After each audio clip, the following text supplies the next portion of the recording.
Symbolism is obviously like a really intrinsic part of your designs. And so I'd love for you to talk about maybe the more significant symbols or the ones that resonate with you the most and why you choose them, why you choose to include them in your jewelry designs. I think one thing I've discovered through making jewellery in Istanbul specifically is that there are encyclopedias of folklore that we don't have access to in the West, specifically in Australia, in my experience of living here. Like Anatolian and very Eastern Turkish folklore that sort of opened my world up to an array of symbols that I'd never really heard of before. And just sort of the Turkish culture is, in the best way possible, very superstitious. So the notion of protection in jewellery is amulets rather than a decorative piece that's simply aesthetic always drew me in. So it feels like you put something on, it's your armour. Yeah. Rather than it being like, everyone else is wearing that, I'm going to buy it, and it's just like a mass-produced piece. I think what I really wanted to focus on was the heritage of amulet jewellery as well, because if you look through history, people were adorned from being born through to when they were buried. Yeah. And ancient Egypt made jewellery for the dead, and I think that's the main thing that I saw as fascinating for me, was the way that you can use pieces and it's not just a superficial accessory, and you can imbue your own family tradition and pass it on. And that's why I try and make pieces that also are very high quality, so that people don't feel in a couple of years, once they've tarnished or you just throw them away and buy something new. Like I want them to be timeless pieces. Totally. What about the influence of just all the cities that you have lived in or visited? Because on one hand, I could think that it would result in this sort of like hodgepodge of an aesthetic, or this sort of melting pot of different cultures. But you seem to have this really strong design aesthetic still, despite having so many influences. But do you see your time spent in, say, Berlin or Paris and then Istanbul, Naples, and also Australia all playing out in your designs?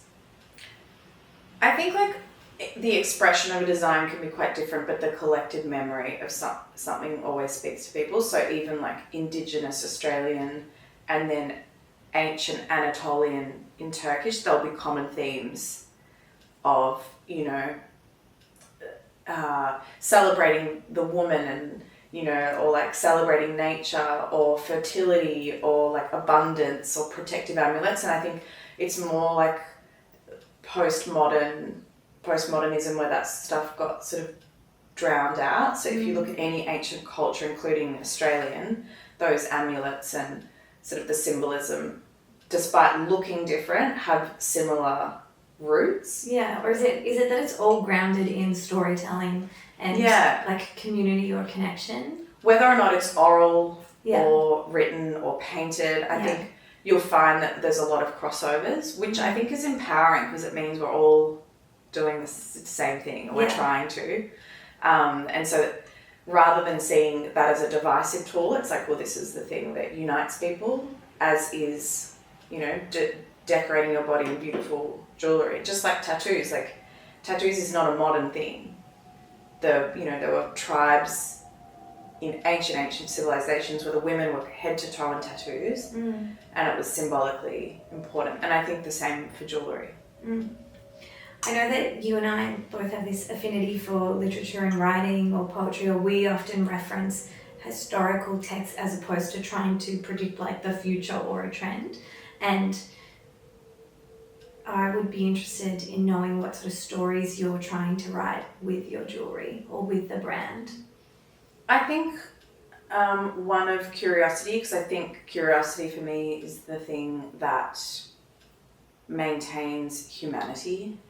Because if you lose your curiosity, and you're no longer curious about the people around you, that's when inhumane things start to happen in the world. So I think jewellery that tells a story and reminds everybody that we're all sort of in this life together, as corny as that sounds.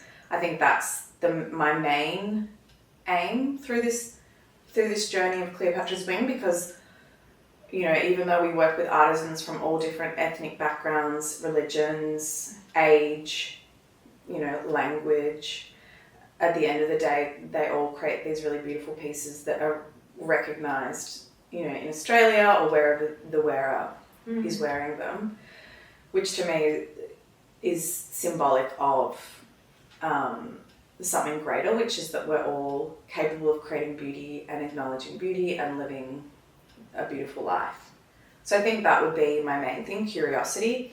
Also bridging cultures. So, you know, talking about the people we work with, showing beautiful techniques from different countries we work with also, I think, creates empathy for people in different parts of the world, which in turn creates a kindness, I think, that people have, rather than just selling a product without information about how it was made or by whom or where. I think we like to talk about that, because then people think, oh wow, Istanbul, like I've never thought about going there, but now I'm interested, and maybe they'll look into the culture or the language or the language family, and then find out something else interesting that they want to look into.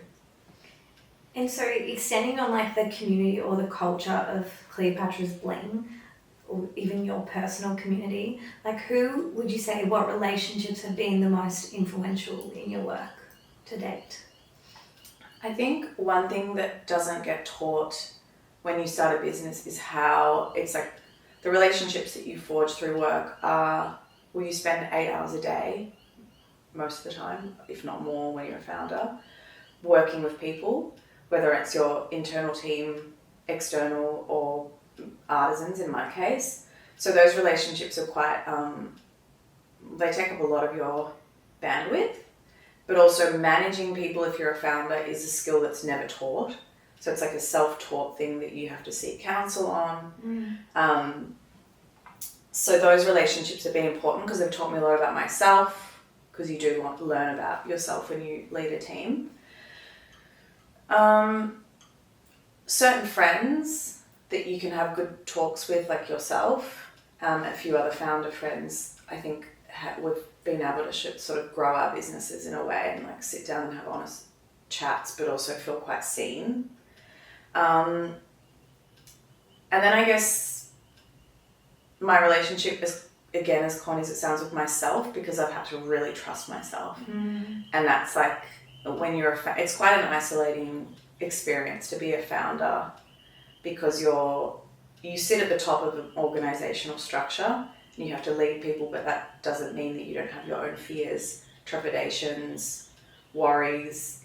And if you have, you know, if you're having a down week, or for whatever reason you're not feeling great about yourself or your abilities, you have to like manage yourself. Yeah, I would say that's been the hardest relationship I've had to manage in my yourself. sort of career, is the one with myself.